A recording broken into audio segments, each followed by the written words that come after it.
The day I took my pregnancy test, I couldn't contain my excitement. I wanted to tell James the news that we'd soon be parents. I quietly headed to his office, imagining his happiness when he found out. But as I pushed open his office door, I froze. There he was, holding and kissing his secretary, a woman I didn't know but would never forget. Noticing me standing there, the secretary smirked and whispered just loud enough for me to hear, "Aren't you afraid the wife at home will get jealous?" James snickered, pulling her closer, his voice dripping with arrogance. "She? Jealous?" he sneered. "As far as I'm concerned, you're the only one who deserves the title of wife. She's just a pitiful stray I keep around, nothing more than a pet." The word struck me like a physical blow. Holding back the tidal wave of pain, I left his office silently, feeling as though my heart was in pieces. When I got home, I started packing, determined to leave and go far away. That night, as I was folding my clothes into a suitcase, James came home. He noticed what I was doing and, without a word, yanked an old jacket from my hands, tossing it into the trash with utter disdain. "I told you to get rid of this junk ages ago," he spat. "Just seeing it here disgusts me." Earlier, he'd spoken of me as nothing more than a pet, and now, he treated the few things I cherished like trash. My chest ached, my face turned pale, but I fought to keep my expression calm. He didn't even look at me as he tossed a small, lavishly wrapped box onto the bed. "It's your birthday, isn't it?" His tone was almost mocking. "I had a custom piece made. Do me a favor and start dressing like you belong here. I can't have my wife looking like a disgrace." I opened the box and found a pair of gemstone-studded earrings. They were exquisite, yet cold, and they felt like they belonged to a stranger. I placed the box gently on the table, my voice barely above a whisper. "Thank you, but there's no need. My birthday already passed." James glanced at the clock, his patience fraying. "It's barely 5 minutes past midnight," he snapped, irritation coloring his words. "What's wrong with you, Nadine? Are you just trying to start a fight?" Taking a deep breath, I tried to explain as calmly as I could,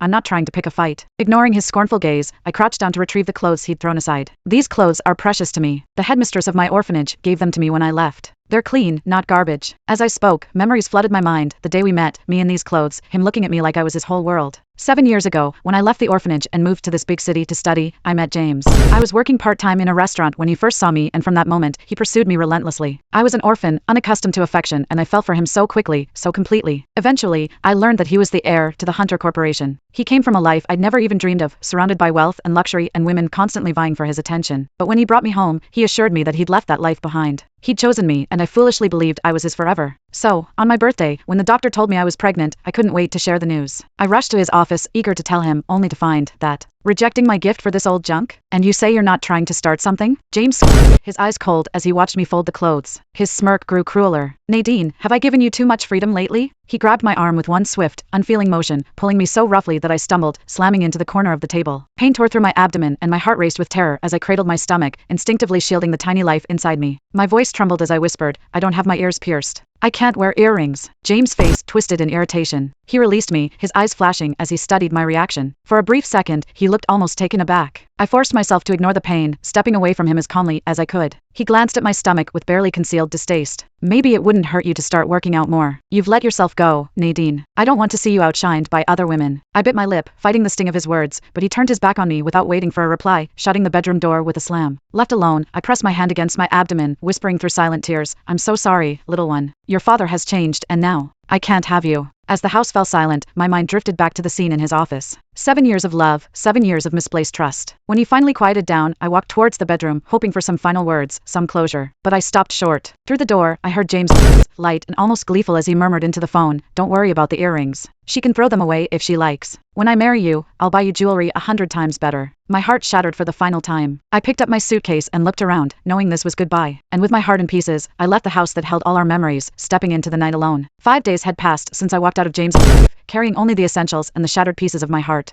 On the 5th day, my phone rang. His name appeared on the screen, stirring a rush of emotions within me. I wondered if he would ask why I had been gone so long, if he'd finally noticed I wasn't there. But his tone was cool, almost indifferent. "Hey, where did you put the silk tie I bought last month?" I closed my eyes, clenching the phone, but I still managed to tell him exactly where he'd left it, word for word. Once he found it, he continued without so much as a pause, "Don't stay wherever you are. Book the earliest flight back and don't forget to attend the charity banquet tonight." I couldn't stop the humorless laugh that slipped out, cold and sharp. After disappearing for 5 days, he assumed I was merely traveling. How blind I'd been to waste my youth on a man like this, a man who didn't even notice his wife had left. Sitting on the steps outside the maternity clinic, I looked down at the appointment slip in my hand, an abortion scheduled for today. My fingers trembled as I replied, "I won't be back." "Why don't you ask Sandra to be your date?" Sandra Wilson. His secretary, and the daughter of a wealthy family. She'd attached herself to him after he'd heroically saved her from a minor car accident, worming her way into his life, from a lowly assistant to his personal secretary and finally, into his bed. It was old gossip at his office, and yet I had chosen to stay blind, to believe he loved only me. Until that day in his office shattered everything. Silence stretched between us for a moment before James's voice filled with anger. "Nadine, what's gotten into you? Sandra is my secretary, not some slave for you to boss around. When did you become so bitter? It's just a simple matter. Can't you just cooperate with me? The way he spoke her name, so soft and gentle, a stark contrast to the way he spat out mine, it cut deeply. I bit down on my lip, swallowing the tears that threatened to spill. The nurse's voice called my number and, more out of a desire to escape the phone call than anything else, I ended the call without another word. It had been his routine for years. If he wanted me to bend to his will, he'd needle at my insecurities, remind me of my past, an orphan with no family to protect me. He'd keep at it, relentless, until I caved, breaking down in helpless tears, and finally, I would submit. But this time, he couldn't break me. After 5 missed calls, he gave up.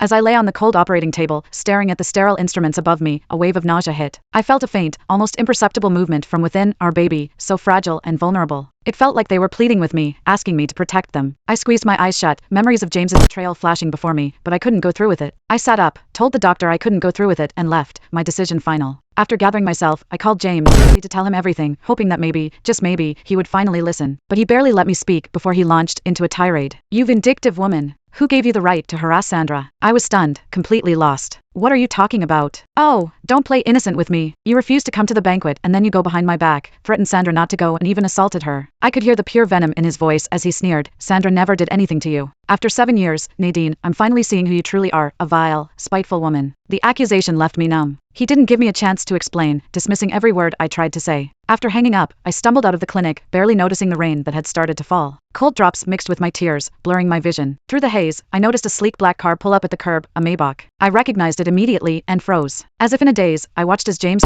and walked toward me, his face contorted with anger. Before I could say anything, he raised his hand and slapped me, the sting searing across my cheek. "How dare you pretend to be traveling," he spat, fury evident in every word. I barely felt the physical pain, though. My mind was spinning as I asked, horrified, Did you put a tracker on me?" His silence was my answer. He grabbed my arm, dragging me toward the car without another word. So much for protecting Sandra's freedom, he thought nothing of invading mine. And yet, during the entire 5 days I was gone, he hadn't even checked the tracker. Not once. Only when he believed I'd caused trouble for Sandra did he bother to look. How twisted, how laughably cruel. When we returned to the house, he locked me in the dark, empty storage room on the 2nd floor, saying he wouldn't let me out until I apologized willingly to Sandra. Left alone in the darkness, I felt waves of nausea and trembling hit me again. The silence was broken by the sound of footsteps outside the door, and I recognized Sandra's shrill, mocking laughter. "Oh, Jane," she purred, her voice almost giddy. "Why did you have to lock her up here? Couldn't we just ignore her?" "After all," he replied softly, his voice barely a murmur but dripping with contempt, "she's nothing more than a stray, a nuisance." Outside the door, they exchanged murmurs of affection, their voices intertwining. My stomach twisted painfully as I sank against the wall, gripping my knees to my chest. It felt as though they were tearing me apart from the inside, bit by bit. "Do you have a cat, James?" Sandra giggled, just outside the door. "I keep hearing scratching and rattling." Without missing a beat, he replied, "No cat. Probably just a filthy rat causing trouble." Then, in a quieter voice, he said, "Sandra, the dinner's about to start. Let's head out." I thought they were finally gone when a sudden flood of light hit my face. I shielded my eyes and looked up to find Sandra standing over me, a satisfied smirk on her face. Well, Nadine," she purred, "so this is where you've been hiding."